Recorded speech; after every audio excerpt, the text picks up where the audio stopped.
Tell me about Absolutely. the first time you encountered something, maybe in scripture or in conversation, that seemed to point to the Catholic Church as being correct on a particular conflict between Protestants and Catholics. Yeah. Well, the way it happened for me was I was looking for a graphic designer for my youth group. And I met this guy who was a designer, and we talked on the phone about what I needed. And I was telling him about my youth ministry, and he sounded really excited about it. He invited me over to his house to look at some of his ideas. And when I got to his house, I noticed all these statues everywhere, like even walking up to his house. And I was like, what is this? And then when we got into his house, it was completely decked out in like icons and statues and just Catholic imagery everywhere. And I went and sat down on his dining room table and was looking at all this stuff around me. And then he's talking about Jesus and his faith in Jesus. And I'm asking him, and I finally said to him, I'm like, dude, you're a Christian, right? You love Jesus. Well, what's with all this Catholic stuff? Because for me, that was a disconnect. Yeah. And then he began to just share his personal testimony with me, because I asked him, I said, well, okay, wait a second. You sound like you love God. I wanted to ask him a question that I'd never heard the answer to from a Catholic perspective. And I said, well, when were you saved? Because for me, you know, in Protestantism, it was all about that moment in time when you go, well, when were you saved? Sure. Because we didn't believe that salvation happened through baptism or anything like that, that it was a personal decision that you made to follow Jesus. And if you couldn't point to that moment in time, then that means you might have never had that experience. Yeah. So it's very important to us to be able to point to that time in someone's life when they went from unsaved to saved by virtue of this decision that was made. And I wanted to see what he would say.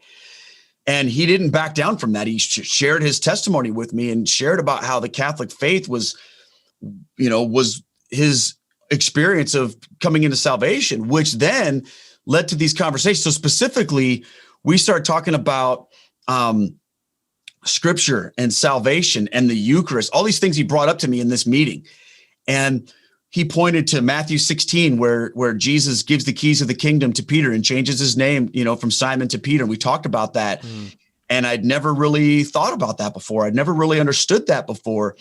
And he just kind of went through a long list of things, but he really hit me with a lot of things having to do with the authority of the church. Yeah. With the papacy and with the Eucharist. He took me to John 6 and we looked at that and I'm like, that can't mean that, you know, what are you talking about? It can't mean, you know, that you're crazy. And then, so it just, one thing led to another.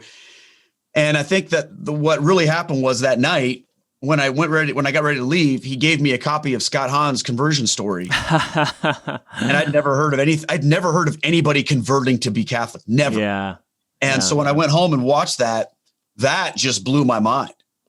Which then led to all of these conversations over years where me and my friend, his name is Devin, we would have these conversations where he would say to me, okay, here are some Catholic things I want you to think about. And then I would say, well, here are the Protestant objections to that. And I was trying to convert him.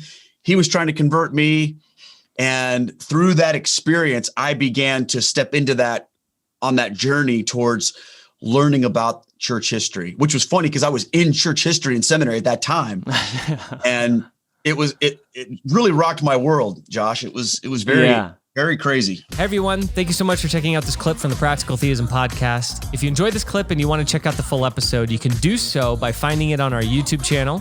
Definitely consider subscribing and ringing that little bell so you can continue to get updates, notifications when we release new episodes and new clips just like this one. I hope to see you soon.